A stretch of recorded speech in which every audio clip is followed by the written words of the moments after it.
Gastronomie, ou comment le goût aristocratique pour la bonne chair est devenu constitutif de la culture française.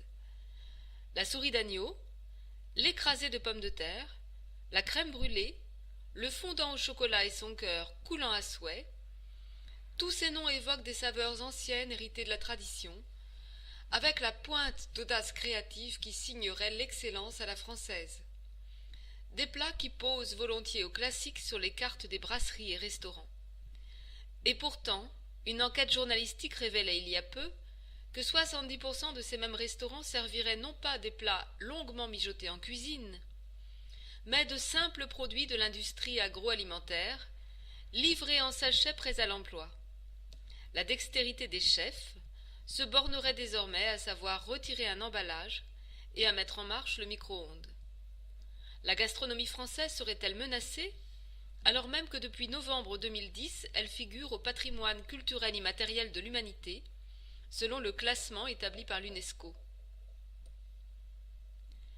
L'été 2014 a par ailleurs vu renaître des débats passionnés entre critiques gastronomiques et professionnels de la restauration, à l'occasion d'un nouveau label fait maison, sur lequel nous reviendrons.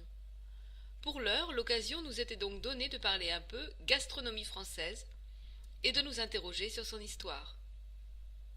Géographie et imaginaire.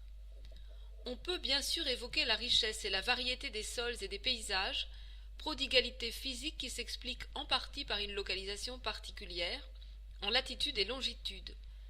La France constitue ainsi un pont entre le nord et le sud de l'Europe, et la disposition de ses fleuves et de ses couloirs naturels de circulation renforce cette singularité. Le géographe grec Strabon a cru devoir le constater dès l'Antiquité. Cette localisation, au carrefour de différentes civilisations, permettrait de mieux expliquer l'importance des migrations et des brassages culturels, ainsi de la diffusion de la vigne et du vin à partir des Grecs et des Romains.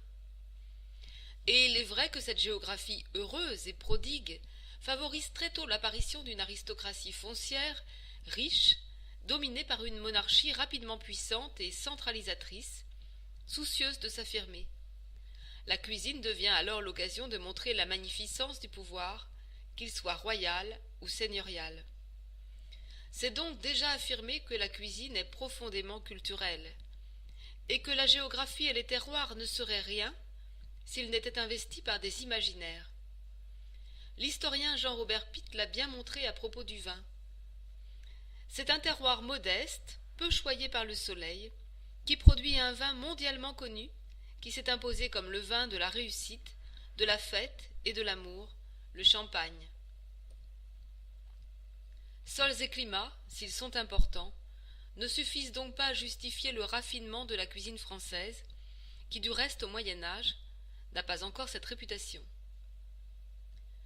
Cuisine médiévale, des épices et des saveurs sucrées-salées.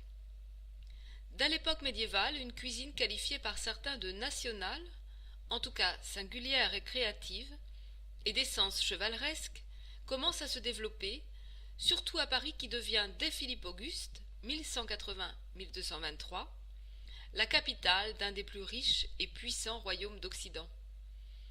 Une cuisine aristocratique, ostentatoire, où les épices, alors très coûteuses, destinées à relever mais aussi à masquer le goût de viande parfois bienfaisandée, sont utilisées à profusion. Les saveurs aigres-douces, les combinaisons sucrées-salées, caractérisent les plats combinant par exemple vinaigre, verjus et sucre. On fait grand abus de la cannelle et du gingembre. Ce qui caractérise aujourd'hui la cuisine britannique est alors l'apanage des tables françaises. En ce sens, le hamburger anglo-saxon ne fait que prolonger ces très anciennes habitudes culinaires. L'ostentation est bien sûr également esthétique. Des feuilles d'or et d'argent sont communément utilisées pour la décoration des plats destinés aux tables seigneuriales. La virtuosité du cuisinier s'emploie ainsi à restituer à la pièce de viande son état de nature, mais une nature magnifiée.